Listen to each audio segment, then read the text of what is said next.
बहुत सारे फॉरेक्स के ट्रेडर्स अपना अकाउंट ही जीरो करते हैं। इसके पीछे का मेन रीजन है कि रिस्क मैनेजमेंट। उनको पता ही नहीं होता कि कब और कितनी क्वांटिटी लेनी चाहिए। वो जैसे मन में आ रहा है, कभी 0.10 ले लिया, कभी 0.20, तो कभी 0.50 या कभी 1 स्टैंडर्ड लॉट से भी ट्रेड किया जाता है। तो ये एक प्रोफेशनल ट्रेड नहीं होता। अगर आप चाहते हो एज अ प्रोफेशनल ट्रेडिंग करना, ट्रेडर बनना, तो आपको रिस्क मैनेजमेंट का इस वीडियो में ऐसा एक शॉर्टकट दिया जाएगा जिसका यूज करके आप समझ सकते हो कि आपको ट्रेड में एंट्री करते वक्त आपकी क्वांटिटी कितनी होनी चाहिए। अगर आप ये फॉलो कर रहे हो तो आपका अकाउंट कभी जीरो नहीं होगा। सो ये वीडियो इंपॉर्टेंट है। अगर आपके पास अभी टाइम है तो अभी देखो, अदरवाइज लाइक करके छोड़ दो। बाद में इसको आराम से देखो, खुद इसको इम्प्लीमेंट करो एंड देखो कि किस तरीके से एक इजी वे से आपको बताएगा कि आपकी ट्रेड में एंट्री लेते वक्त कितनी क्वांटिटी होनी चाहिए।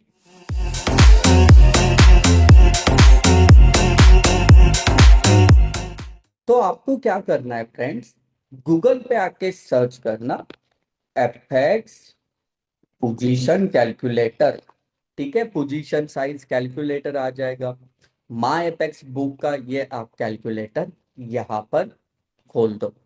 तो यहाँ पर क्या होता है, जैसे यहाँ पर करेंसी पेयर्स है, मतलब आप चाहे, चलो यूएस जीबीपी यूएसडी की बात करते हो, जीबीपी यूएसडी में आप ट्रेड लेना चाह रहे हो। ठीक है, तो यहाँ पर अकाउंट करेंसी आप यूएसडी का यूज कर रहे हो तो यूएसडी करो। फिर यहाँ पर अकाउंट साइज, यानी कि जितने आपके अकाउंट में, चलो $1000 अगर आपके अकाउंट्स में है तो आप $1000 यहाँ पर आपने लिखना है। रिस्क रेशो मतलब क्या होता है, जैसे आपका जितना कैपिटल है तो पर ट्रेड 3% या 4% रिस्क इनफ होती है। इससे ज्यादा अगर आप लोगे तो जैसे एक ट्रेड में सपोज आपका स्टॉप लॉस हिट हो गया तो प्रॉब्लम हो जाएगा, 15-20% एट ए टाइम चले जाएंगे। तो वो रिकवर करना थोड़ा सा मुश्किल होता है। तो आपने क्या करना है, कैपिटल के 3-4% ही, इतना ही आपने रिस्क यहाँ पर लेना है। तो मैं यहाँ पर लिखूंगा कि मुझे बस 3% का रिस्क कैपिटल से लेना है। तो यहाँ पर हमने लिखा।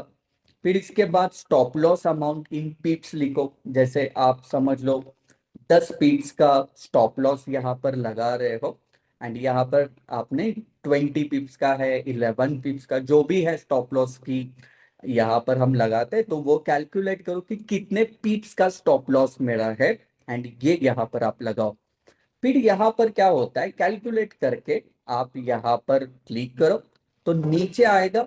इन केस आपका लॉस हो गया तो $30 ही होगा, $30 ही होगा।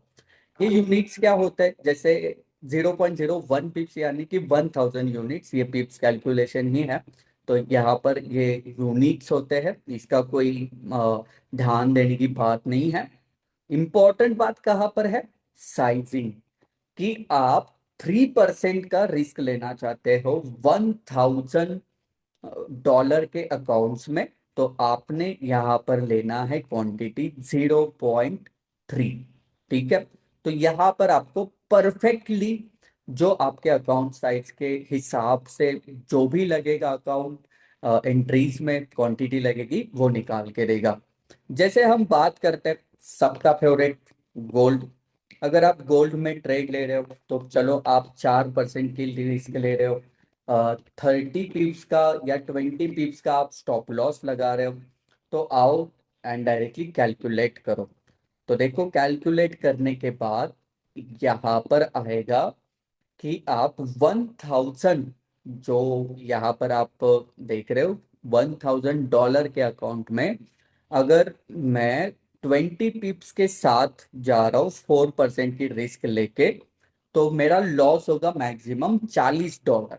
ओके, एंड इसके लिए मुझे लॉट साइज कितनी लेनी है, तो लेनी है 2 लॉट साइज। ठीक है, समझ लो आपका अकाउंट है $100 का। तो कैलकुलेट करो, तो आपको 0.2 लेना है। अगर आपका अकाउंट $300 या कुछ रैंडम हम अमाउंट लेते हैं 376, तो आपको कितना लेना है? $0.75 यहाँ पर क्वांटिटी आपको लेनी होती है। तो हर एक पेयर का आप यहाँ पर आकर कैलकुलेट कर सकते हो। इन केस समझ लो आपने ट्रेड लिया है, क्योंकि उतना टाइम नहीं होता कैलकुलेशंस करने के लिए, बाद में पता चलता है कि अरे शायद मैंने ज्यादा लिया है, तो कैलकुलेट करो, अगर ज्यादा लिया है तो थोड़ा कम करो, एंड इन केस अगर कम है तो और आप बढ़ाओ, एंड प्रॉपर रिस्क मैनेजमेंट के साथ अगर आप चाहोगे तो ये ट्रेड्स बहुत भारी बनने वाले हैं, बहुत अच्छी तरीके से बनेंगे, एंड कभी भी आपका अकाउंट यहाँ पर जीरो नहीं होगा। तो वीडियो कैसे लगा आपने जरूर कमेंट बॉक्स में बताना है फ्रेंड्स, एंड मिलेंगे हम जल्द ही वीडियो में नेक्स्ट। तो तब तक आपने ख्याल रखना। बाय बाय, टेक केयर और नमस्कार।